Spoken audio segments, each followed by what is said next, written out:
Thai land ایک ایسا ملک جو جنوب مشرقی ایشیا کے دل میں واقع ہے، جہاں صدیوں سے تاریخ کی ہوائیں بہتی رہیں اور جہاں ہر دور نے اپنے نقوش وقت کی ریت پر چھوڑے۔ یہ سرزمین کبھی سیام کہلاتی تھی۔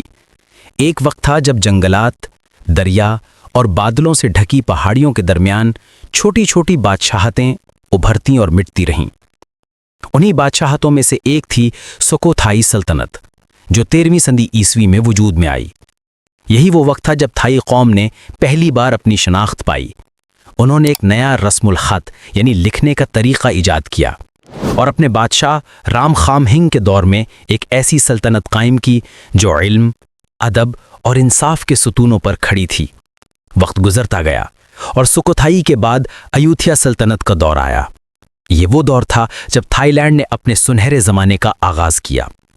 ایودھیا ایک طاقتور ریاست بن گئی، جہاں سے تجارت، مذہب اور فنون کی روشنی پورے خطے میں پھیلنے لگی۔ لیکن طاقت کے ساتھ آزمائش بھی آتی ہے۔ 18ویں صدی میں برما یعنی موجودہ میانمار نے حملہ کیا، ایودھیا کو جلا دیا گیا اور سلطنت کا خاتمہ ہو گیا۔ لیکن تھائی قوم نے ہار نہ مانی۔ انہوں نے پھر سے اٹھ کر ایک نیا شہر بسایا، بینکاک۔ بینکاک نے تھائی لینڈ کی نئی شناخت بنائی۔ یہاں سے چکری خاندان کی بادشاہت شروع ہوئی، جس کے پہلے بادشاہ راما اول تھے۔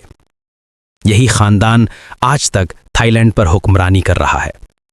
19ویں صدی میں جب پورا ایشیا یورپ کی طاقتوں کے زیر اثر آ رہا تھا، تو تھائی لینڈ نے بڑی ہوشیاری سے اپنی آزادی کو بچائے رکھا۔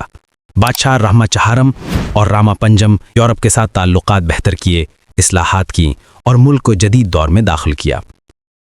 تھائی لینڈ وہ واحد ملک ہے جنوب مشرقی ایشیا میں جس پر کبھی کسی غیر ملکی طاقت نے قبضہ نہیں کیا۔ یہی اس کی سب سے بڑی شان ہے۔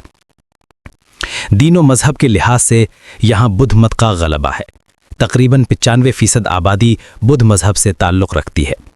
مندر، بدھ کے مجسمے اور سنتوں کی خاموش عبادتیں تھائی ثقافت کا گہرا حصہ ہیں۔